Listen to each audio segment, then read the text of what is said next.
price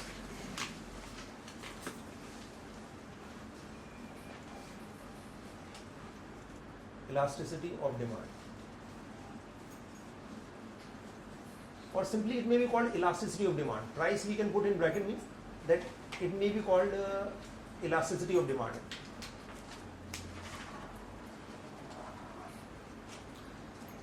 Now elasticity of demand is very simple. It shows how much demand is flexible to change in price. If demand would change significantly with change in price, we can say it is elastic. So it shows that how much demand is responsive or to change in price, how much demand is flexible.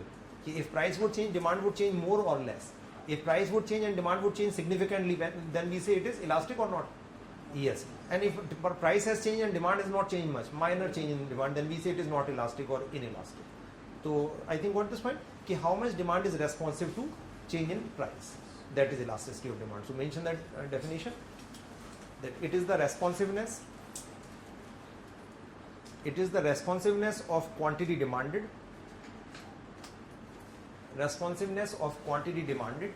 of a commodity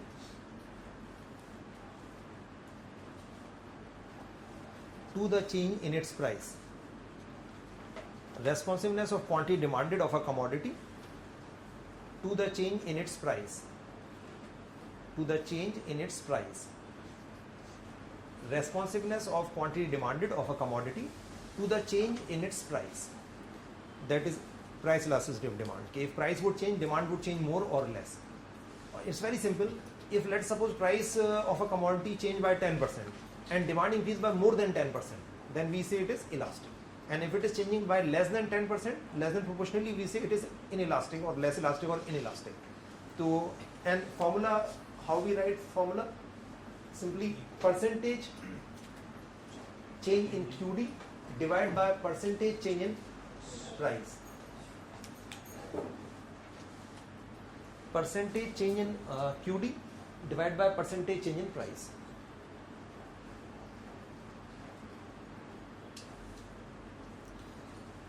So, if price has changed by 10% and if demand has increased by more than 10%, we say it is elastic.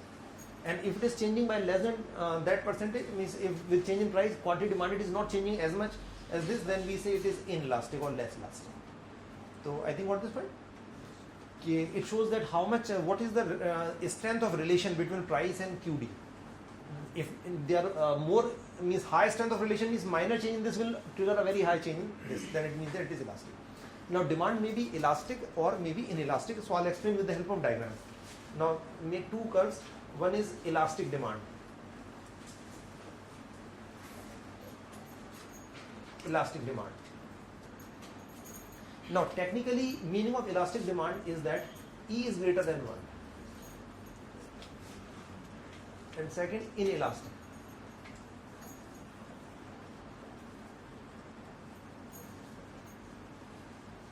Inelastic demand, that is E is less than 1.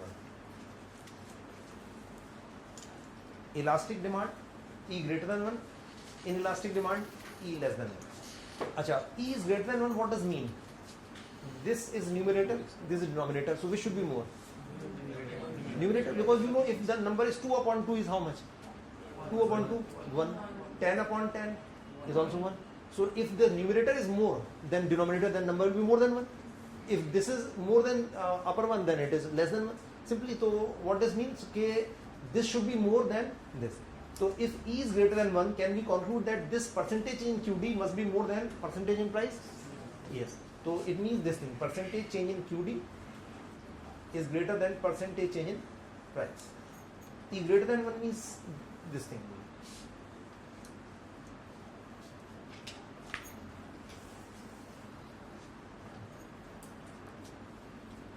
I think it is clear. So, and here if E is greater than 1 means percentage change in QD should be more or less? Less. Less as compared to this percentage in price.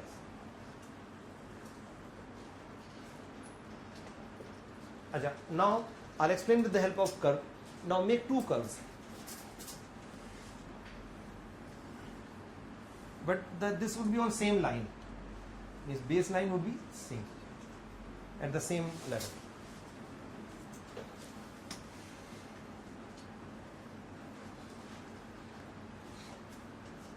Now here QD, quantity demanded, and here price.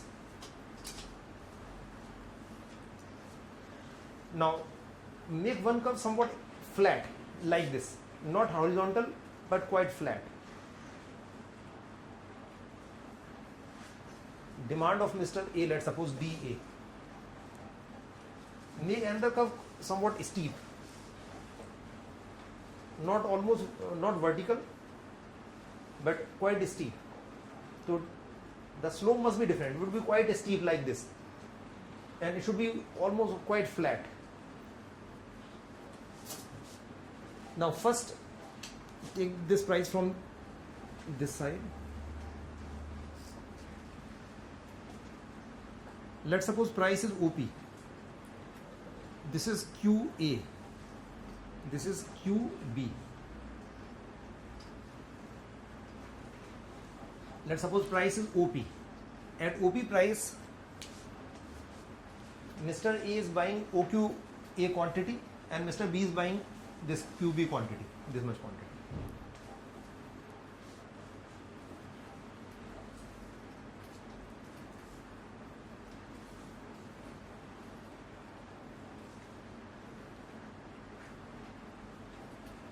So these are demand curve of two people, Mr. A and Mr. B, demand of A and demand of B.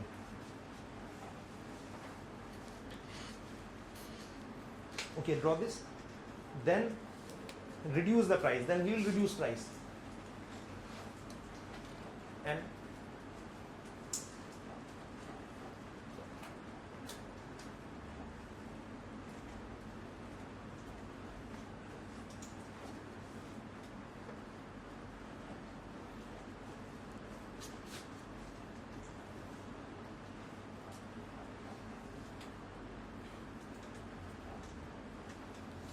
then reduce price.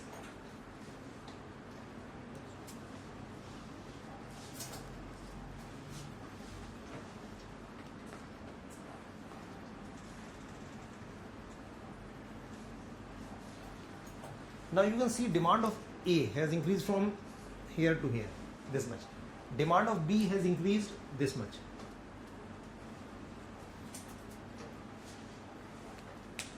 Now whose demand is more elastic, A or B? A's demand is more elastic. You can say when price change, the demand has increased significantly, and here demand has not changed much. So here this is called elastic demand as we discussed. I think clear? It is inelastic demand. So in general, normally if the demand curve is somewhat flat, then demand would be elastic. If it is steep, then demand is usually inelastic. So flatter the demand curve, more elastic would be demand, because this change would be more. जितना flat करेंगे इतना ज़्यादा change आएगा. And here it is visible. Here you can see that can we say that elastic means E is greater than 1? It means that percentage in QD is more than this. So you can see percentage in QD it more than this percentage in price or not? I think this is visible here. Percentage in QD is more than this thing. And here you can see percentage in QD is lesser than percentage in price. Even this is visible in this diagram. So I think what is the meaning of elasticity? So if percentage change in QD is equal, if percentage change in QD is equal to percentage change in price, what would it be? Yes. Then third option is that E may be equal to 1. E is greater than 1, may be lesser than 1, E may be equal to 1. So if E is equal to 1, it is called unitary elastic. Unitary elastic. Unitary elastic demand, E equal to 1. E equal to 1 means what? Percentage change in QD should be equal to percentage change in price. But it is not very important actually, it is not practically used. So we talk about whether the demand is elastic or it is inelastic. So practically it is not much important. So elastic and inelastic is more important.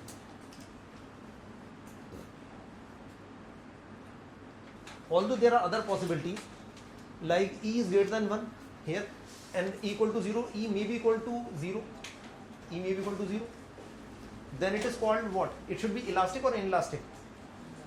It should be close to inelastic. here it is less than 1, but it is when it becomes very low, when it becomes 0, then we call it perfectly inelastic. Then it is called perfectly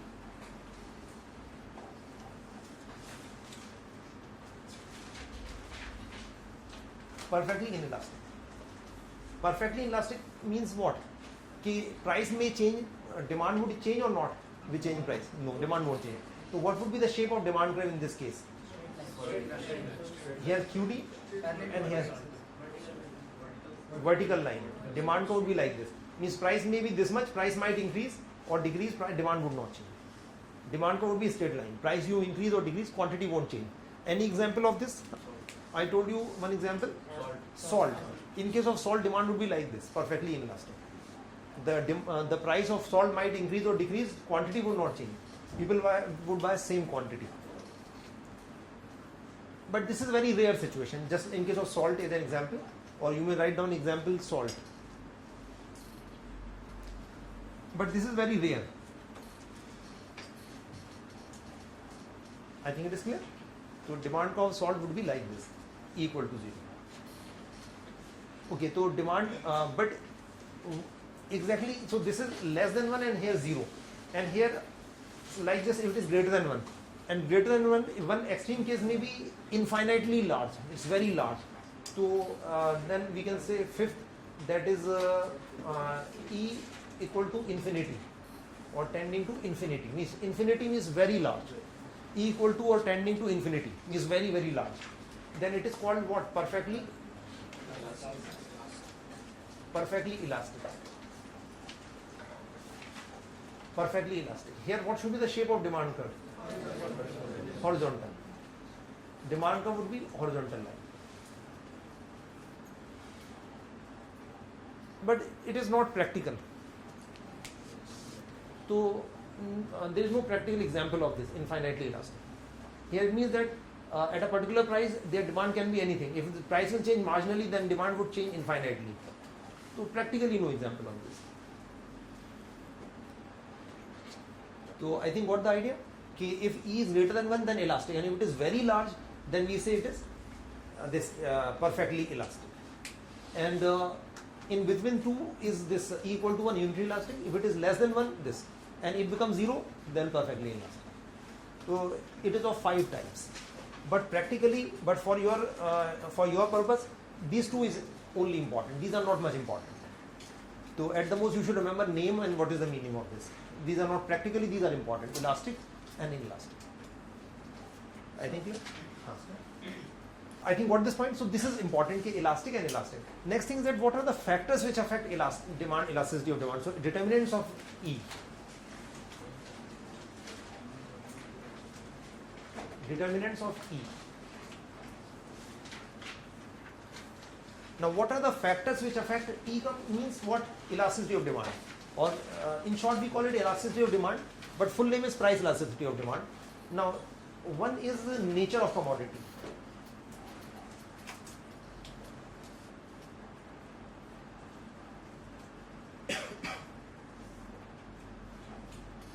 Nature of commodity. Nature of commodity. Like for example, commodity may be necessity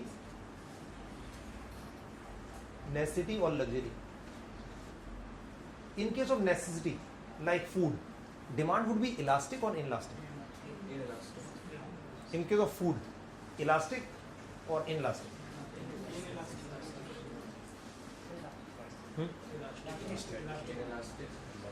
Elastic. Elastic means if price will fall, then you would consume double or triple food. No? So it would be inelastic. Price may go up or down, you can't change the demand. So in case of necessities, it is elastic or inelastic? Inelastic. In case of perfect necessities, it is perfectly inelastic. So in general, you can't change much. I think logic is clear because you don't have any choice. You have to buy food. It may be cheaper, you can't eat twice or thrice. And it may be expensive, still you have to buy. So I think logic is clear. Necessities, it is inelastic. And what about luxuries? Elastic. For example, if AC will become cheaper, then lot of people will switch over from cooler to AC. So any luxury item would become cheaper or affordable, then people will gradually switch over. If it is expensive, people can forego that. because here there is some choice, so people can do without it. So I think got this point. But in case of necessity, people have to buy whatever quantity they need. It may be cheaper or expensive. So it is inelastic. So I think logic is clear. The nature of commodity determines this whether demand will be elastic or inelastic. There are some other factors like availability of substitutes.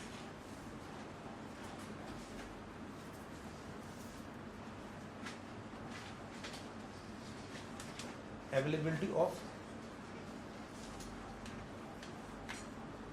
substitutes. Availability of substitutes. Availability of substitutes. If substitutes are available,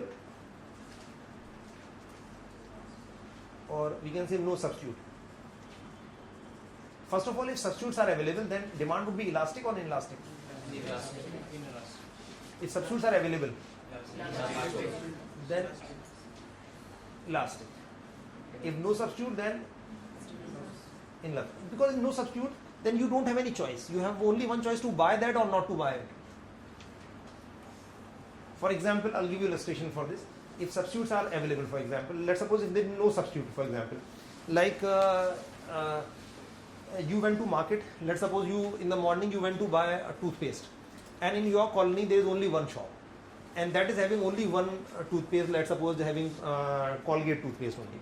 Earlier it was 20 rupee, now it is 25 rupee. Most of the people would buy or not, because they don't have any choice. Otherwise, they only one shop is there, and that is selling only Colgate. So a lot of people actually, so increase in price would not reduce demand. It means demand won't change. But in another market, where actually lot of shops are there, or shopkeepers are having different types of toothpaste. So if you find that now it has become expensive, so people may switch over to others or not. So in that market, if substitutes are available, demand would change more or not? Yes. So if substitutes are available, people have choice. They will switch over to others. I think logic is clear. And if people won't have, here no substitute means no choice. You have to buy whatever you want. So any doubt in this? Substitute है मतलब option है आपके पास. यहाँ पे substitute नहीं है तो एक ही ऑप्शन है कि आपको आज ब्रश करना है नहीं करना. सिंपली ये और ऑप्शन है ही नहीं. तो मजबूरी में खरीदना पड़ेगा मोस्टली लोगों को यहाँ पर. Logic is clear. तो more substitutes available, more choice, more elastic. If less substitute means less elastic or inelastic. I think got this point. Apart from that, lot of other factors, even time period. Time period like short run, long run. In short run, immediately, demand would be elastic or inelastic? Inelastic. Why? And long run, it becomes elastic. For example, if something became expensive, then immediately people may not reduce consumption, but gradually they will find alternatives, and gradually it would affect. So in the short run, immediately demand would not be much elastic, but gradually people will keep on shifting. They will switch over. Apart from that, lot of other factors are there. What about the demand for those commodities which people are habitual? Elastic or inelastic? Inelastic, because you don't have any choice. You have to buy that thing because you are inclined to that. So harder you are actually liking for a product, more will be elastic or less elastic? Less elastic. Less elastic. So in simple language, you need not require to remember all of these. Just for understanding, I gave you this illustration. So what you should remember, just one fact. Determinants of E just mentioned. Remember one thing, that more choice, greater the choice,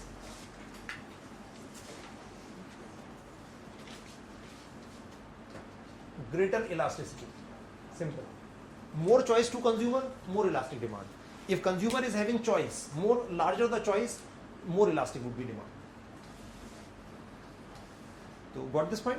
If consumer is having more choice to buy or not to buy, demand more elastic. Like in case of necessities, is there any choice? No, you have to buy. In luxury, you have choice. That is why it is elastic. Here also, in case of substitutes are available, you have choice. That is why it is elastic. In short run, you may not find any options for that immediately, so it may not be much elastic. But in long run, other options may open up, then it becomes elastic. So you have to remember only one fact. Because in exam, they won't ask this. But I have explained it just to explain the meaning of this. I think got this point? So for at the most elastic, you should know the meaning of that. and whether the demand would be elastic or inelastic, that depends on overall choice with the consumer or choice of available to consumer. If consumer is having more choice, then it will be more elastic. This is the only fact you should know. But I think these illustrations have made it clear. What about demand for agricultural commodities? Elastic or inelastic? Inelastic, because most of them are necessities, mainly food. So that is why it is quite inelastic. Okay, so I think you got the meaning of elasticity. Okay, so just like we have concept of price elasticity of demand, similarly there is a concept called price elasticity of supply, or mention price elasticity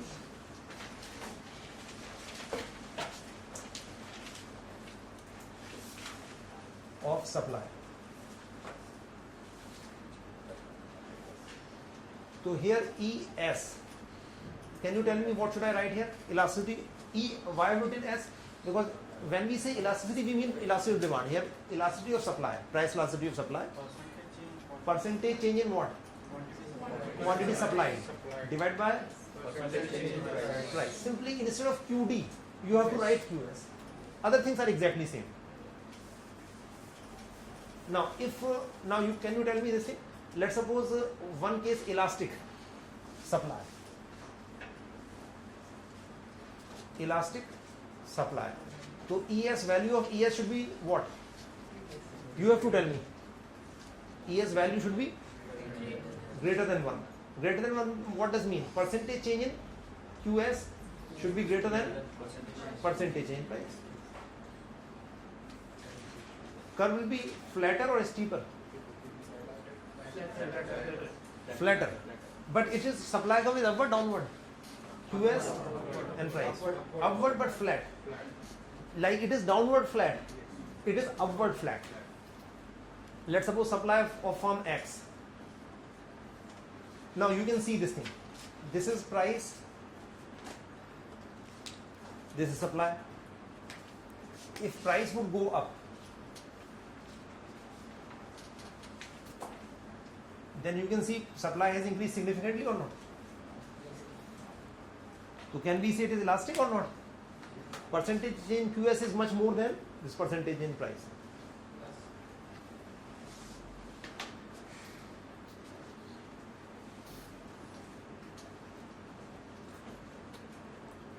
I think it is clear.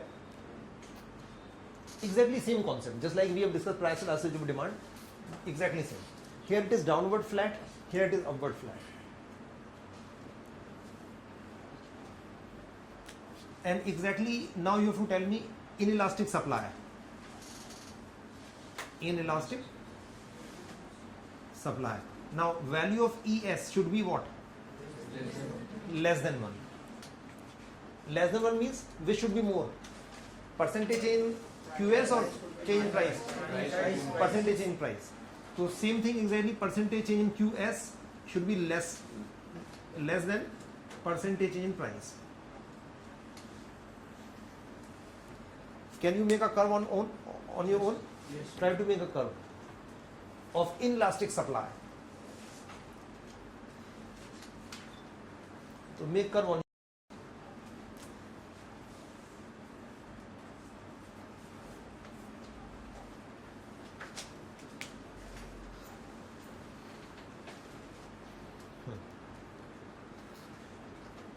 So curve will be upward, downward? Upward, because it's supply curve, upward slope. And it should be steep or flat? Steep. Upward steep curve. So I think all of you have made this. Let's suppose supply of Y from. Now you can see this is price earlier. Now when price increase, supply change marginally. So this is inelastic supply. You can say change in price is much more than change in supply. So I think it is same concept here. And one more thing, and similarly like we can say E equal to 1 elastic, and E may be perfectly inelastic supply, perfectly elastic supply, just like that. Now what are the determinants of ES? What about supply of perishable commodities? Elastic or inelastic? Supply of perishable commodities. Elastic, inelastic? अगर वो cheap होगी तो seller sell करेगा नहीं करेगा? करना ही पड़ेगा, नहीं तो बेकार हो जाएगी. तो ultimately sellers don't have any choice. In case of perishable commodity, supply would be inelastic because sellers don't have any choice. They have to sell whatever may be the price. And those commodities which are durable, which could be stored, then it would be elastic. So if price is low, seller won't sell. May wait for the price to go up. So I think what this point. So in case of now here also, just one fact: what is determinant of ES? So determinant of ES is same. Determinant of ES. Simply what? Choice. More choice. But choice with whom? More ES. Simple this. More choice, more ES. Choice with whom? Seller. If seller is having more choice, then it should be elastic. Now, in case of agricultural commodities, supply of farmers, agricultural commodity should be elastic or inelastic? Farmers actually have much choice to sell or not much choice? Not much choice, because some commodities are perishable. Apart from that, they need space to keep this. Apart from that, they have to pay rent to go down, etc. So it is very difficult. Most of the farmers are poor; they don't have capacity to store. So by and large, it is quite inelastic. If I compare the supply of elasticity of supply of an Indian farmer and an American farmer, whose supply will be more elastic? American farmer. Why? Because if the price will be low, then American farmer may not sell, may store it, may wait for the price to go up. So there it will be somewhat elastic, but here it will be inelastic. Whatever is there, they have to sell. So I think what this point, more choice, more elastic. Exactly same thing. Just like elasticity of demand we have discussed, same is the elasticity of supply. So more choice, more elastic.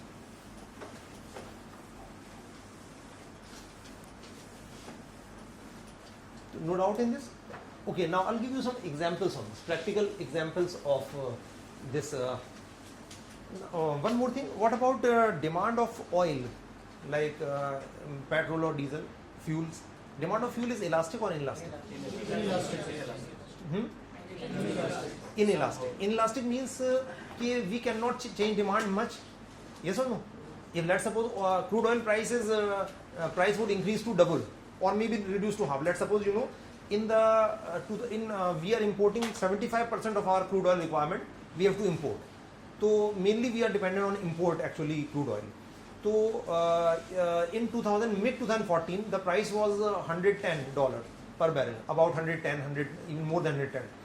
And by the end of you can say, or by January 2015, within 6 months price fell to below 50, means reduced to less than half. Now if price reduced to half, do you think consumption of fuel would have increased significantly or not? Yes or no? No. It doesn't mean that fuel is cheap, then people will be just keeping on wasting fuel or just roaming around. So ultimately quantity of import would have increased much or not? Not much. Let's suppose we were importing per day 100 kg, 100 liters, let's suppose we were importing, and the price is $10, let's suppose. So how much we have to pay? 10 per liter. So we have to pay 1,000 rupees. Now when it became cheaper, let's suppose it was, let's suppose make it 100, let's suppose. Okay, 10, and now it is reduced to 5 per liter. But quantity can't change. So can the import bill will reduce or not? Yes. So it means that since our fuel demand of our fuel import or crude oil import is elastic or inelastic? Inelastic. So if global crude oil price will come down, then our import bill will come down or not? Import bill. Quantity will not reduce. We will not import much. Maybe marginally we may increase, but not much. So ultimately import bill will become almost half. That happened actually or not? Yes, you can see our trade deficit, which was huge last year, means last year it reduced significantly because crude oil price reduced. In the last 7, 8, 10 months, there was significant fall in crude oil prices. Because of that, last year our trade deficit reduced. Import reduced and trade deficit reduced. Trade deficit means export minus imports. So import bill reduced. But the quantity didn't reduce, rather quantity marginally increased. Got this point? So reason is that in the last year, our trade deficit and current account deficit reduced. Why? Because of what? Crude oil price. And why? Because it is inelastic. Had the demand been elastic, then do you think our import bill might have reduced? No, because we might be importing much more than. मान ली अगर price half हुआ और हमने क्या करा, double कर दिया, ये 200 कर दिया, तो बात तो वही रहेगी, इम्पोर्ट बिल कम नहीं होता. But since it is not elastic, that is why whenever international crude oil price came down, our import bill reduced, trade deficit reduced, CAD current account deficit reduced. We will discuss in detail later, but I just give you one illustration of this. So I think what the idea, what is the practical implication of elastic and inelastic demand or supply? So demand of normally fuel is inelastic, just like food. Now I'll give you another illustration from agriculture sector. You know, prices of food items are volatile or not? Prices of food are volatile or not? Or food, or we can say agricultural commodities. Price of agricultural commodities are volatile.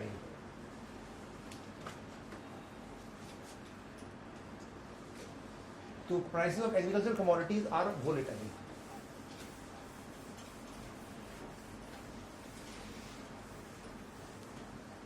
Prices of agricultural commodities are volatile.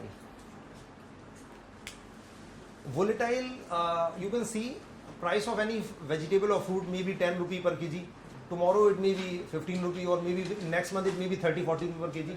And sometimes it may reduce to 2 rupee, 3 rupee. This happens. But you know, price of fruits, vegetables, etc., mainly agricultural commodities are quite volatile. It's a fact, you might have seen that.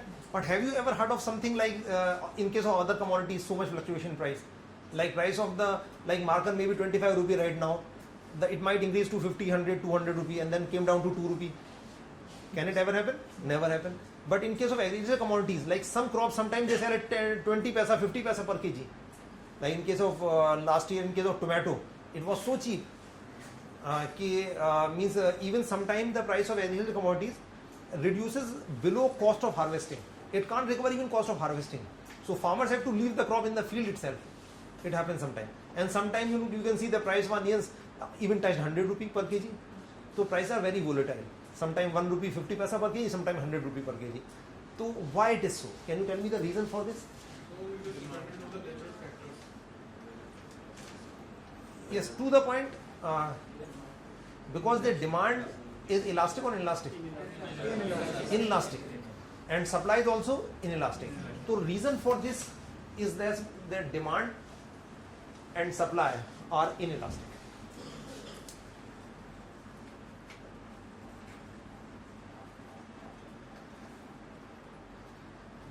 Demand and supply are inelastic. Now I'll give you illustration. Just make one diagram, it would make it clear. Here quantity, here price. Quantity means demanded and supplied. Now so the curve should be steeper or flatter? Steeper. This is demand curve. This is supply curve. This is price. In case of agricultural commodities, demand fluctuates more or less. More or less demand of agricultural commodities, food. Less, because whatever people want to buy, they have to buy. Demand is almost, means it won't fluctuate. Supply fluctuates more or less. Less or more fluctuates. Supply. More. If production is more, then supply will be more. If production is less, then it will be less. So it depends on, it fluctuates more because of mainly, it depends on agricultural sector. Rainfall, It depends on rainfall. Now, if you can see, let's suppose demand remains by and large stable, but supply fluctuates. Let us suppose this year, there is very good monsoon. Good monsoon and production of agricultural commodities increase significantly. Then what would happen? When supply would increase, price would fall significantly or marginally? Price will fall significantly. You can see this thing. Why price would fall significantly? Because this demand is very inelastic.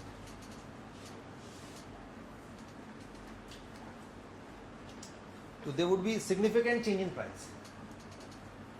If supply would increase, then price would fall significantly.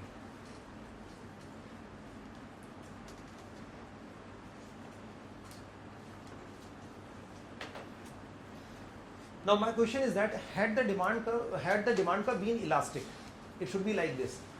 Then with increase in supply, price would have increased, reduced much or not much? Not much. तो instead of demand being inelastic, if the demand curve being like this, like D1 for example, so price would have reduced from here to here only. Had the demand been elastic, this is actually what? Elastic demand. Had the demand curve been elastic, then with the same change in supply, price would have reduced marginally only. Actually demand is elastic or inelastic? Actually it is inelastic. So that is why fluctuation should be more or less? More. And in case of other commodities, because they are not very essential, so demand is quite elastic. And even supply is also inelastic. Whatever is there, they have to sell. Whatever is production, because not much scope is there to store. So that is why price is very much volatile. And on the other hand, if supply would increase, price will sharply fall. And if supply would reduce, price would shoot up or not? Price would shoot up because of inelastic this. If the demand would have been elastic, then price would not have increased much. जैसे supply कम होती तो थोड़ा सा बढ़ता. So what is the reason why price of agricultural commodities are volatile? Because their demand and supply are very inelastic. This is the reason. Logic clear हो गया कि अगर ये elastic होता तो price में change ज़्यादा नहीं आता, बहुत marginally कम होता. ये अगर सप्लाई घटती तो भी सप्लाई का इस तरह से होता है तो थोड़ा सा चेंज आता है अगर इलास्टिक होता है. इनलास्टिक है तो बहुत चेंज आएगा. तो the reason why price are volatile is this reason. I think what the point कि why only agriculture prices are very volatile because demand and supply is inelastic. And even price of fuel are volatile because of the same reason, because in case of fuel demand is quite inelastic. Logic is clear?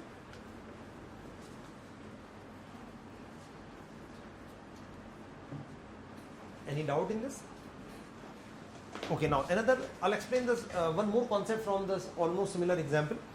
Like another concept is paradox of poverty of farmers. Paradox of poverty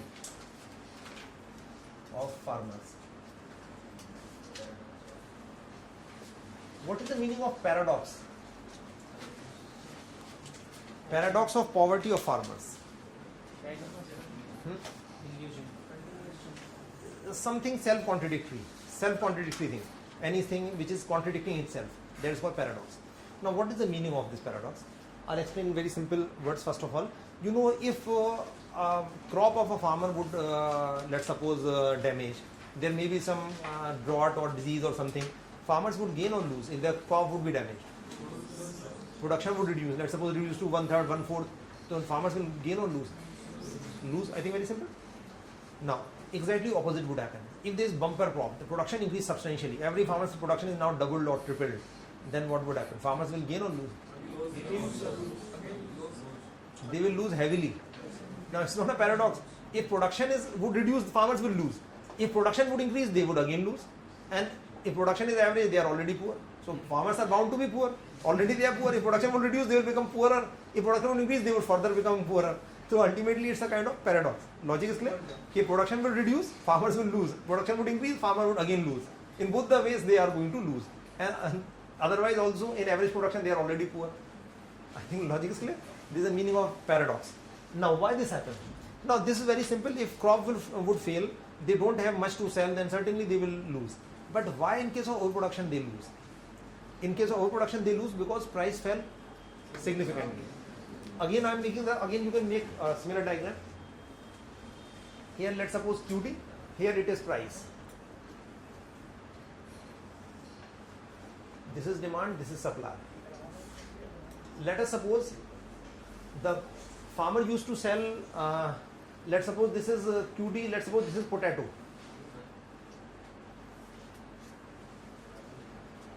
Now in case of potato, farmer used to grow 10,000 kgs. Potato in kgs. 10,000 kg farmer used to sell every year. So how much would be the revenue of farmer? 10 rupee per kg multiplied by 10,000 equal to 1 lakh rupees. So can we say it is profit of farmer? It is profit or not? 1 lakh rupees. No, it is revenue, means money received through sale. So how will get profit? We have to minus cost from this. Let us suppose cost may be 40,000 rupees. So 40,000, so profit will be 60,000. This used to be the situation. But what happened this year? There's a bumper crop. And with bumper crop, what happens? Price reduced substantially. Price reduced to 2 rupee per kg. But farmer is expected to sell much more or not much? Farmer can sell much more potato or not? Not much, because demand, it is not very elastic. At the most 30-40%, let's suppose farmer increase, the sale increase to 30% only. Because supply is not expected, people are not expected to buy potato much more. So now what is new revenue? New revenue will be 2 multiplied by 13,000. So how much? 26,000. You can see cost was 40,000. Now farmer can't recover even cost. And practically, sometimes price reduces to so low level that even prices below cost of harvesting, maybe 20 paisa, 30 paisa. The cost of harvesting may be 50 paisa per kg. So sometimes farmers have to leave this in crop, in the field itself. Like in case of this happened in case of tomato last year. And for potato, commonly it happens. Tomato, potato, some vegetables, this commonly happens. Because farmers, when they leave that crop, usually in the next sowing season, they again cultivate the crop. And that means earlier crops serve as a manure for the field. Because otherwise, cost of harvesting is not recovered. So what is the logic in even harvesting? So farmer leave that crop as such. So you can see in case of bumper crop, farmers lose heavily. I think got this point? Why they lose? Now, the thing is that if production of one farmer would increase, then that farmer overall production is same. If production of one farmer is doubled, that farmer will gain or lose? That farmer will. Why? Because price would not reduce that. Because this is market price. Market means, in case of this agriculture commodity, where is market? Market means mandi. In mandi, lot of farmers are selling. So overall demand and supply would remain same in overall mandi. So price would not fall. And that farmer would sell double this quantity. So income revenue will be 2 lakh rather here. So if production of one farmer would increase, then that farmer would gain. This would happen only in case of general overproduction, when there is bumper crop. Then all farmers would lose. I think logic is clear. So you should remember, this would happen only if overall production would increase, not in case of increase in production by one farmer.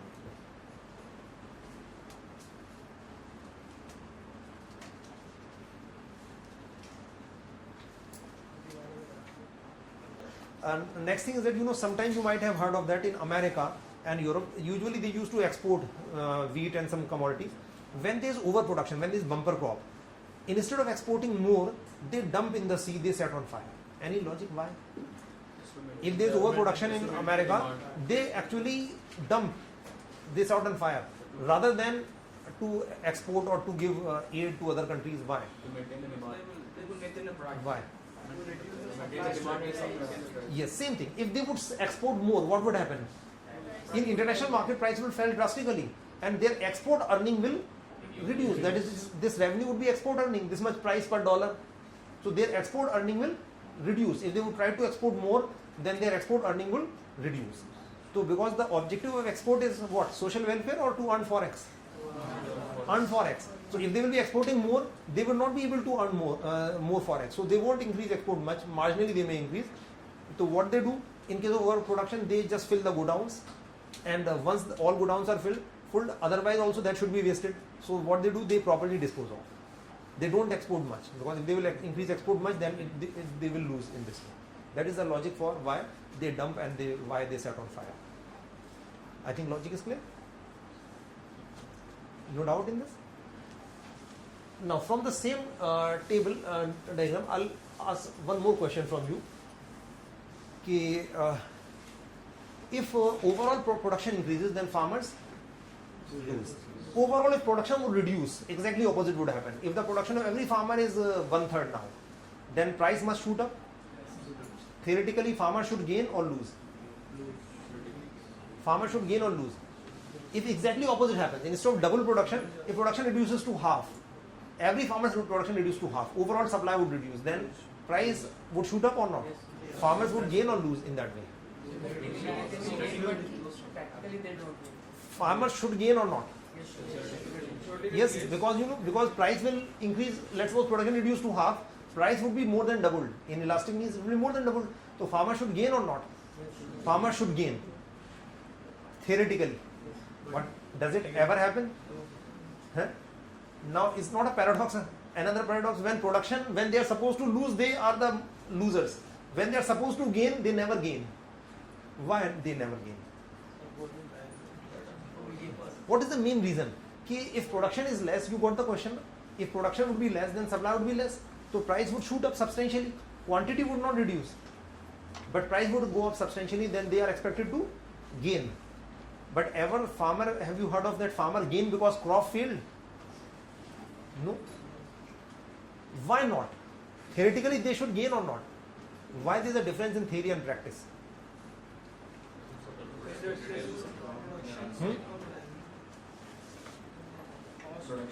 अब जैसे इसका मैं example देता हूँ, मान लीजिए supply कम हो गई, तो सप्लाई कम हुई तो प्राइस मान लीजिए 10 से 20 रुपए हो गया, लेकिन जो सेल कम होगी वो कितना हो जाएगी? 20% कम हो गई, 8,000 हो गया, तो कितना हो जाएगा रेवेन्यू फार्मर का? 1.6 लाख हो जाएगा. 20 रुपी मल्टीप्लाई बाय 8,000, 10,000 से 20% ही कम हुआ, प्राइस डबल हो गया, तो 1,60,000 रेवेन्यू हो गया. फार्मर शुड गेन और not? But why this never happens practically? ये तो होता है, ये क्यों नहीं होता? जब ये होता है ये भी होना चाहिए. Can you tell me the logic for this? Less production है तभी तो प्राइस शूट अप हो रहा है. हाँ, लिमिटेड प्रोडक्शन की वजह से तो प्राइस शूट अप हुआ. ये इतना कम नहीं हुआ, ये ज्यादा बढ़ गया, तो ओवरऑल रेवेन्यू पहले ये वाला था, अब ये पार्ट हो गया रेवेन्यू.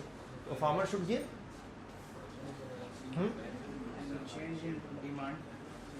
डिमांड क्यों change? Demand won't change. Now what is the reason why farmers are not, they don't gain? Practically बहुत simple है, you have to think out of this. Cost of production. वो तो लग चुकी cost. Farmer gets the same amount, but the mediators they gain from this thing. Yes, anybody else? The reason is very simple. कि farmers sell at what time? After harvest. And do you think if production is less, price would shoot up immediately after harvest? No, price won't shoot up immediately after harvest. So price would shoot up after harvest, after a few months when there would be shortage, then price would shoot up. And by that time, who has the possession of that? Who holds these food items, food grains? Middleman. So ultimately they gain at that time. Logic is because farmers sell immediately after harvest. So price can't be very high immediately after harvest. So the time when farmers sell, the price can never be very high because they sell after harvest. So farmers never gain in this case. If there is a possibility of gain, then who gain? Middlemen gain. Traders gain. And if there is a possibility of loss, then who bear the entire loss? Entire loss borne by farmers. This is practical. This happens. Achha, now last one more possibility we will discuss here is that price of agriculture commodities are volatile. What does mean? Ki farmers are very, you can say, they are exposed to, they are very vulnerable. So sometimes they may not be able to recover cost. So do you think government should do something to protect their interests? Government should ensure that at least their basic cost should be recovered or not, because they are already poor. If they won't be able to recover even the cost, then ultimately they will suffer substantially. So for that, what government does to stabilize, to protect farmers? In this case, like if let us suppose I'm just making this same curve again. This is demand, this is supply. Or you can make it again like this is 10 rupee. Price used to be 10 rupee. Farmer used to sell 10,000 kgs. Now what happened this year? There is bumper crop. So what would happen? Price would reduce to 2 rupee per kg. Practically it reduces even beyond 2 rupee, less than 1 rupee even. And so what would happen? Farmers would lose heavily or not? So, and next year farmer may not grow this crop. Just I told you, last year it was bumper crop for that tomato, and this year the shortage is quite high right now. So this it means that this is a kind of limitation of market, that here the price, there will be volatility in price and even production. So if government would not do anything, do you think sometime last year, like I told you, farmers suffered, and this year who will suffer? Consumers are suffering now because price is too high. People may not get much tomato. So is it desirable for farmers and consumers or not? Because last year farmers suffered and this year consumers would suffer because you have to pay very high price to buy tomato. So do you think government should do something? What? Now, if government would say, let's suppose cost of production of this tomato is 4 rupee per kg. So government may say that we would buy unlimited quantity from you at rupees 5. So you can sell in 5 rupee or 6 rupee, whatever. Let's suppose, so government would say that any farmer can sell tomato to us at rupee 5 per kg, unlimited quantity we would buy. So do you think farmers' loss could be curtailed or not? They would not lose at least 4 rupee cost plus 1 rupee or 2 rupee, whatever is this price, they would recover. Can market price would be below this or not? Practically market price would be, or theoretically market price can be below 5 or not? Government is ready to buy unlimited quantity at 5. So market price can be below 5 or not? Yes or no? Why not? Because if market price can never be below 5, why? Because nobody will sell to anybody. Everybody will sell to government at 5 rupee. जब government करिए 5 रुपए में हम खरीदेंगे तो किसी को क्यों हमें बेचेगा क्यों farmer? So can we say this will serve as a minimum price? So this is called minimum support price. Our objective is to support farmers, MSP. So government announces MSP.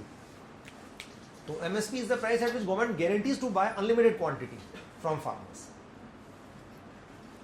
Achha, if MSP is announced by government, then you know price will not fall below 5, and it means that at least farmer would get an assurance that they would be able to sell unlimited quantity to government. Their basic cost would be recovered, and some nominal profit they may get. This is pre-harvest condition. Yes.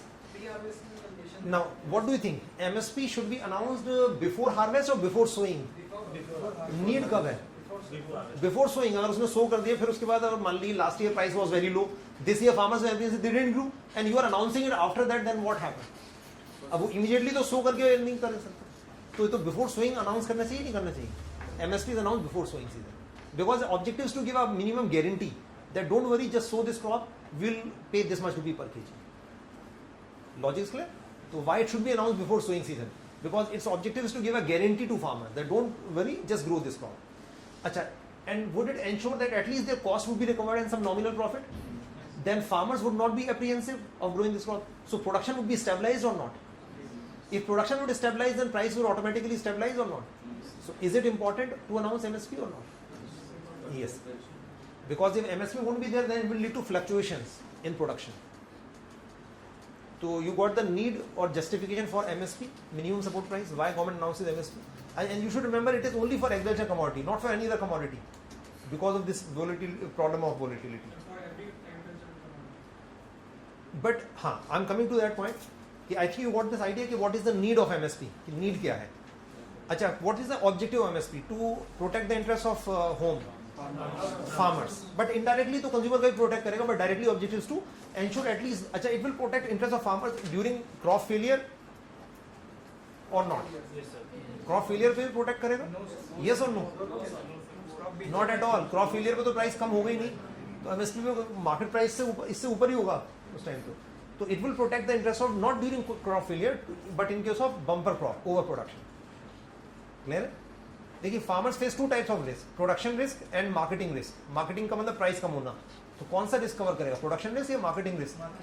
Marketing risk cover करेगा. Production risk cover नहीं करेगा. And here farmers would be needing it during bumper crop or during crop failure. Bumper crop. Crop failure में need होगी उन्हें इसकी? नहीं होगी क्योंकि क्रॉप फेलियर में तो प्राइस ज़्यादा ही होगा, MSP से ऊपर ही होगा. Logic is clear? तो what we will discuss in detail in agriculture sector, but I am giving you some brief idea of what is the justification for this. So we can say it's a kind of volatility in this price is a kind of limitation of markets. Markets means demand and supply or market mechanism, and so government should intervene here to overcome this problem. Yes. Now the question is that government announces MSP for how many crops?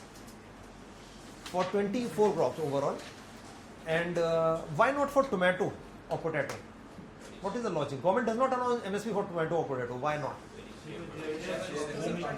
Problem is that they are perishable. Practically, where government would keep? Government need, if government would announce this for potato or tomato, then ultimately government would purchase it, and where government would keep, because cold storage is required. So government don't have so much cold storage. So ultimately, Government has to pay huge money to farmers, and government will lose all that crop would perish. So government would bear a huge burden or not? So practically, do you think is it feasible for government to announce it for perishable crops? Would it be feasible for perishable crops? No, because government is guaranteeing to buy unlimited quantity. क्योंकि price तभी ये minimum होगा जब government कहे कि हमें बेच दो आप जितना चाहो. Logic is clear? तो पेरिशेबल के लिए फीजिबल हो पाएगा practically? No, it is not feasible for perishable crop. Apart from that, one more reason why it is not announced for tomato. Let's suppose if people are not able to buy tomato, would it affect food security in the country? No. So it is announced for those crops which are could be stored and which are crucial for food security, like wheat, rice, and pulses, oil seeds, etc. I think got this point.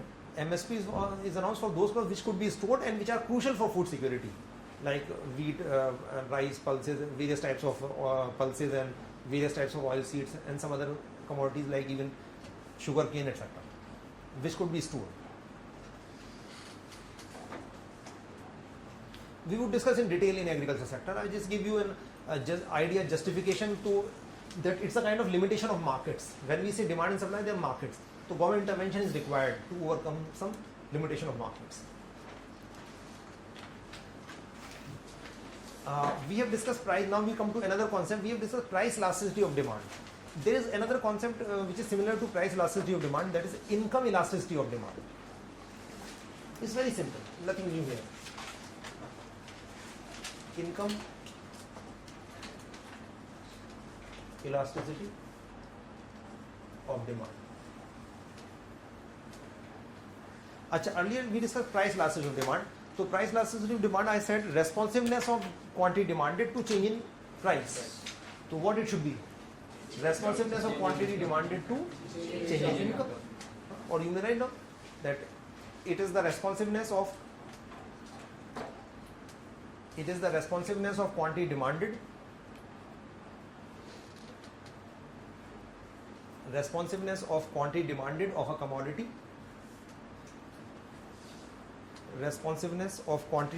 of a commodity,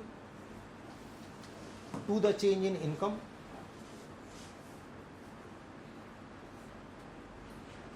of the consumer, to the change in income of the consumer. So what should be formula EY? Can you tell me what should I write here? Percentage change in QD divided by percentage change in Y.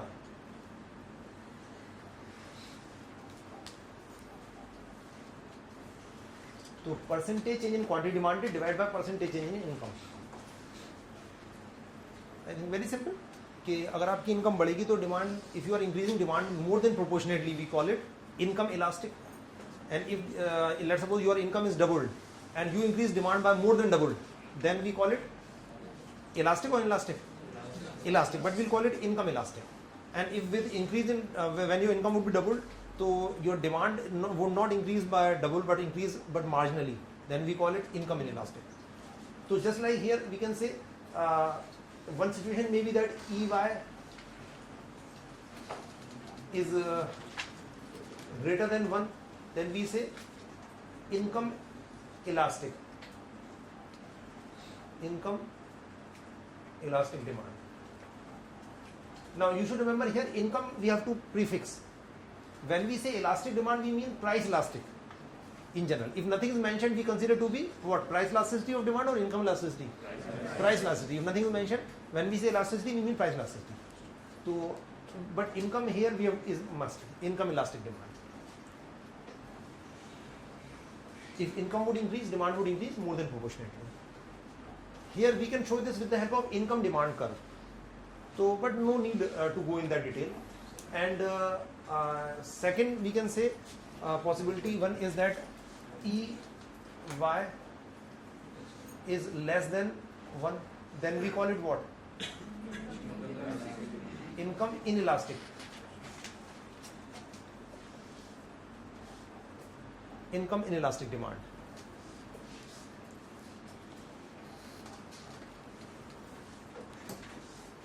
Other possibility is E equal to EY equal to 0, may not change at all, then we call it perfectly income.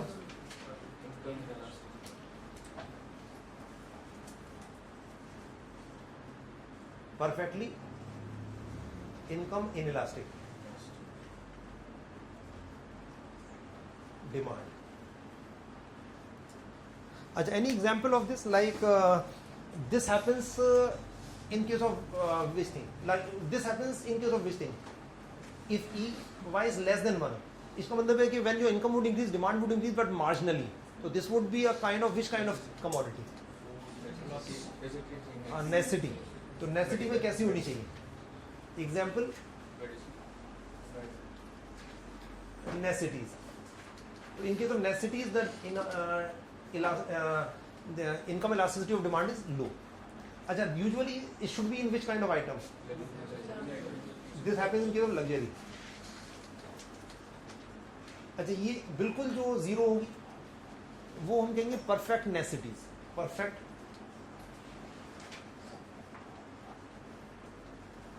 Necessities.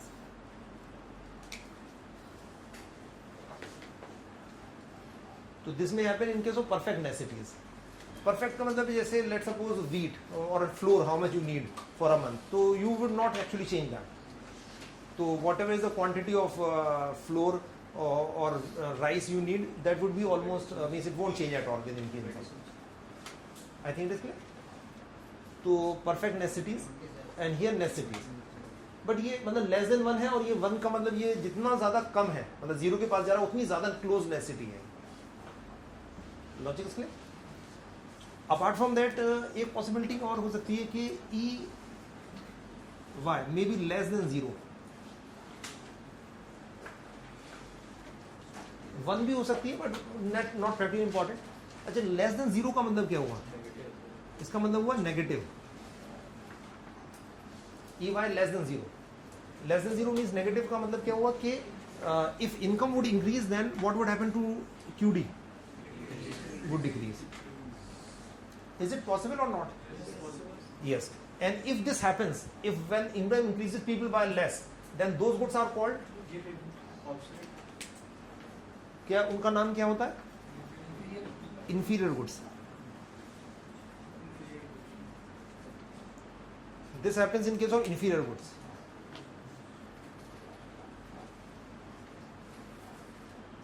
In case of inferior goods this happens.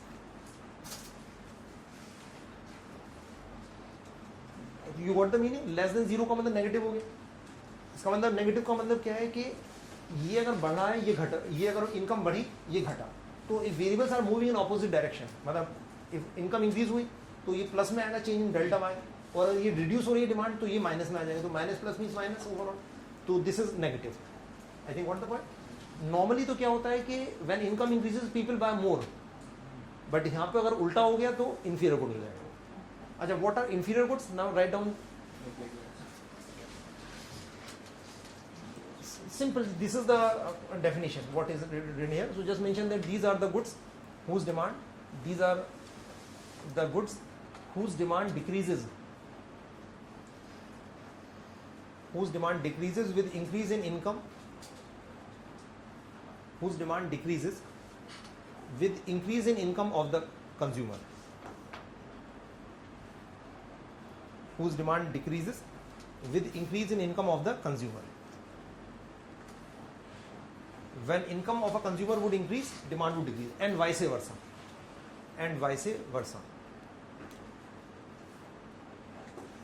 I think same thing. I think it's very simple.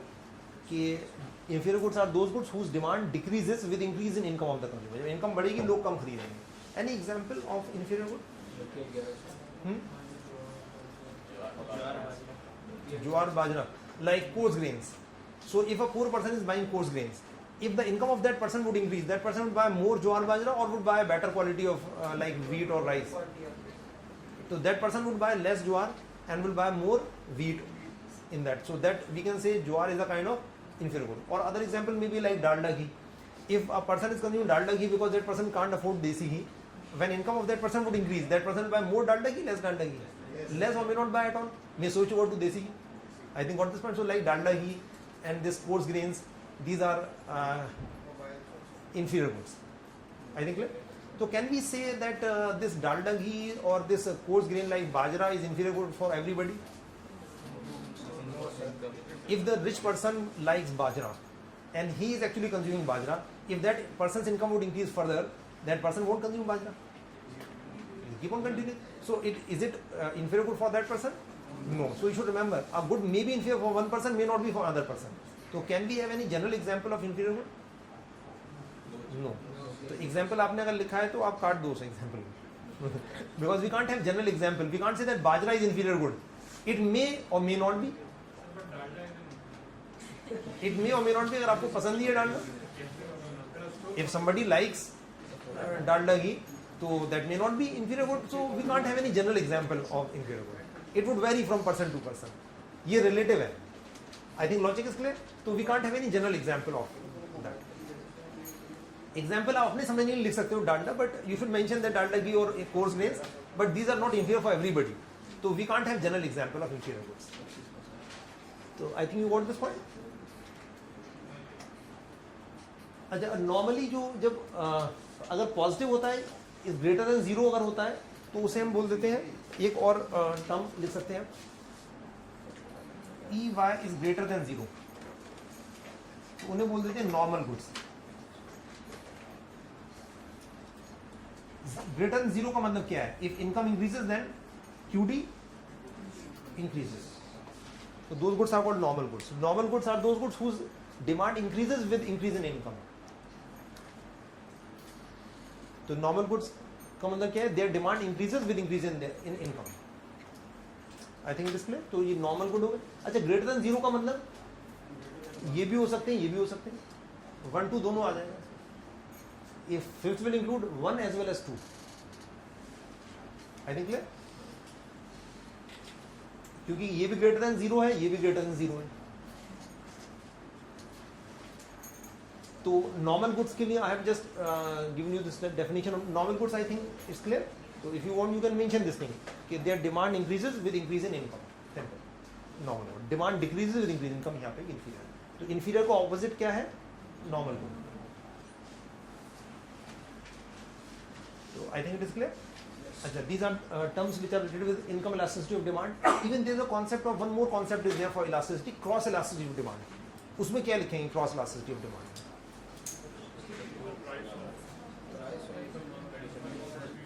चाहे तो आप सब लिख सकते हैं cross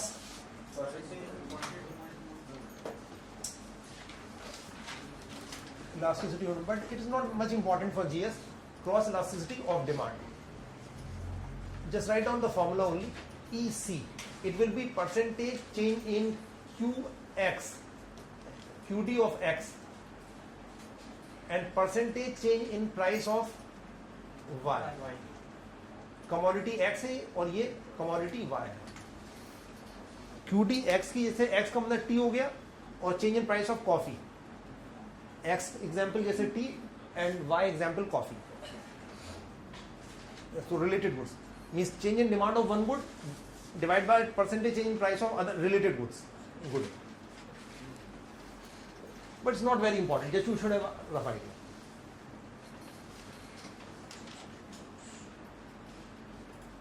Now we'll discuss two more types of goods. Giffen good, another is giffen good.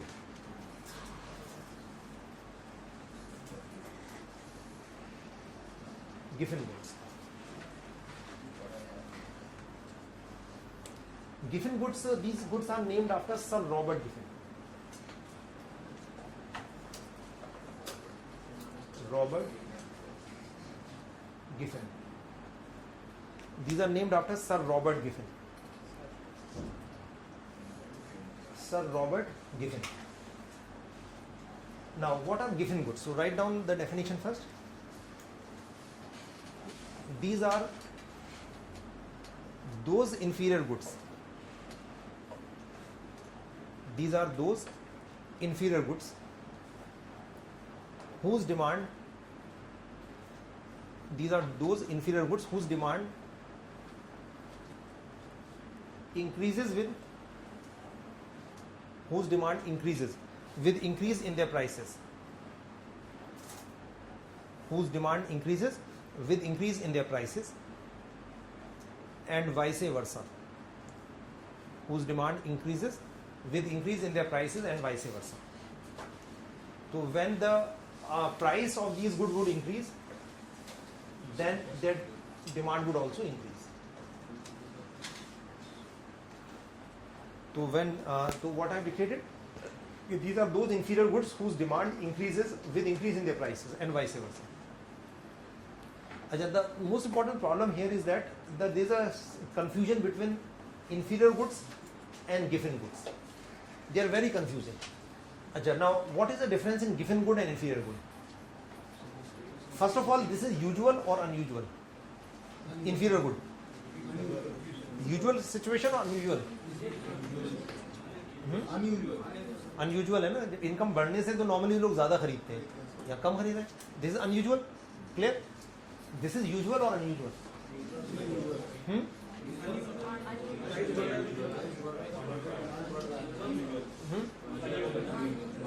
Usual. This is unusual. This is, ये भी unusual है.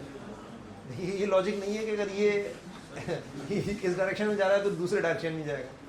Two cars are moving, so one now there is a T point, one turn on the right.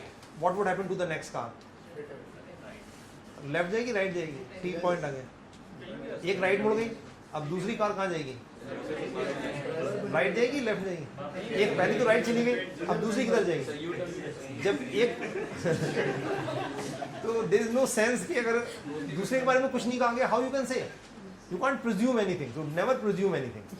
Got this point? In case of logic. तो ये कोई sense नहीं कि ये अगर यूजुअल है तो अनयूजुअल है तो ये यूजुअल हो जाएगा. ये भी अनयूजुअल है. नॉर्मली यूजुअली क्या होता है? When price reduces, price increase, people buy less, but here people are buying more of that. तो both are unusual. inferior goods as well as given goods both are unusual. But unusual relationship is between what? Income and demand, and here between price and demand. बस ये ध्यान रखना है. That is more than sufficient. कि here unusual relationship is between what? Income and demand, and here unusual relationship is between price and demand. Clear है? But that is more than sufficient. But in the definition I have dictated one thing कि given goods are those inferior goods. It means that these must be inferior. All of these must be inferior or not? Yes. So relation between this is that, let's suppose if this circle shows inferior goods.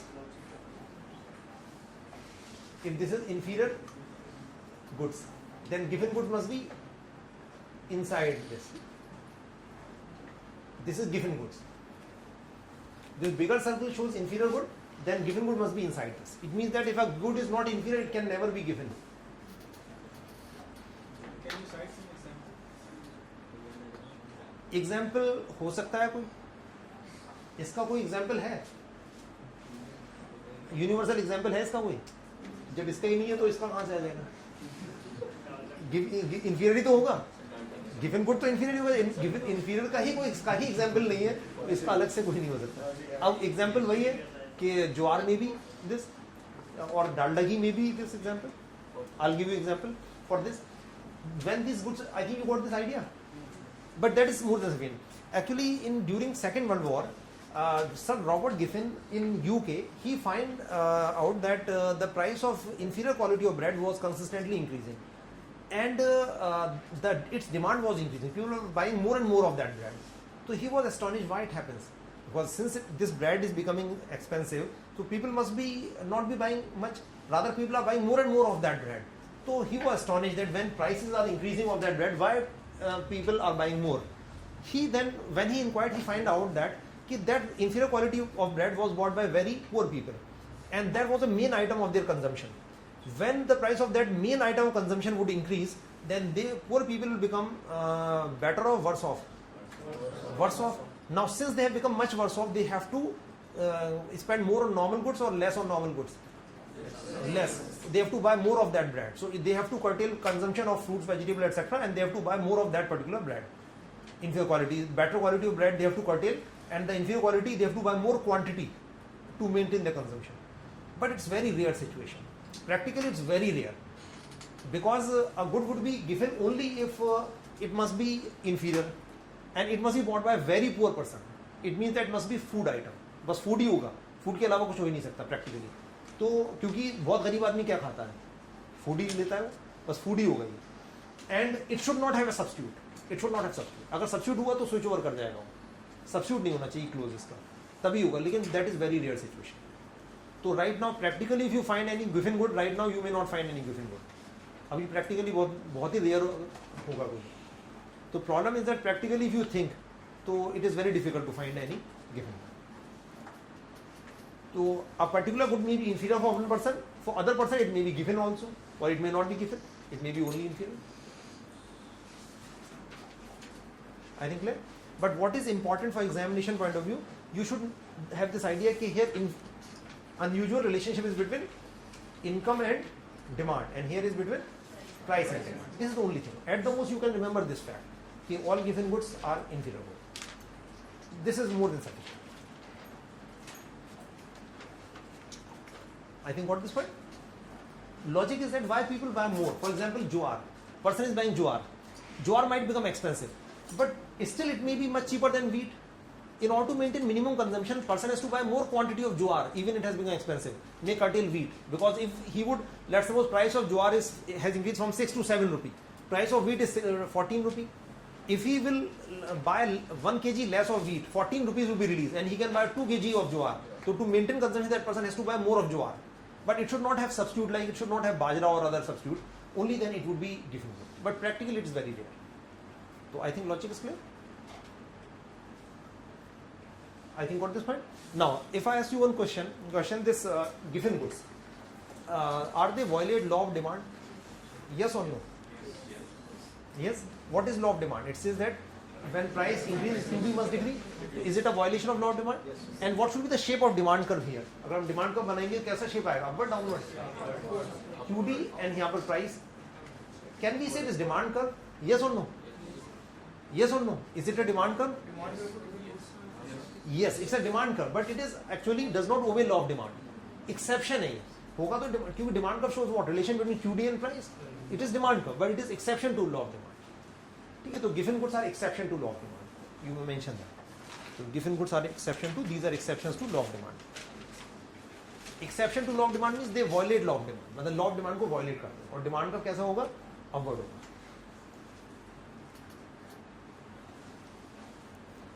I think clear? Can we say same thing about inferior good? They also violate law of demand? Yes or no? Common sense से बताइए.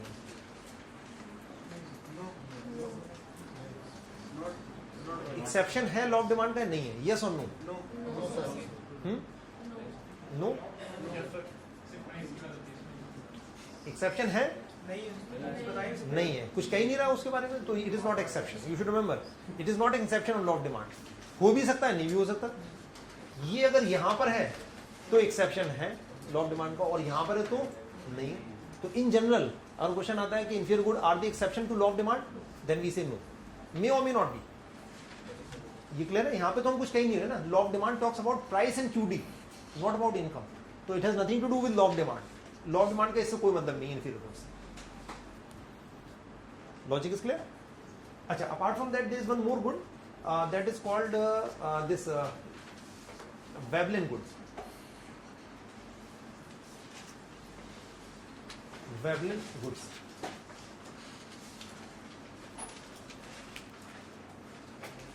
So these are named after T. Veblen, Thorstein Veblen,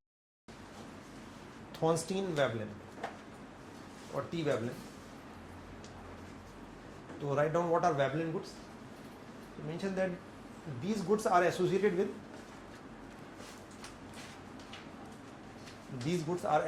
with social prestige. These goods are associated with social prestige.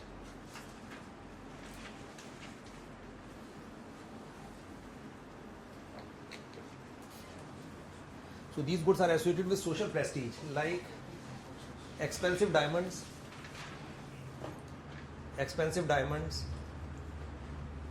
designer aeroplanes, etc.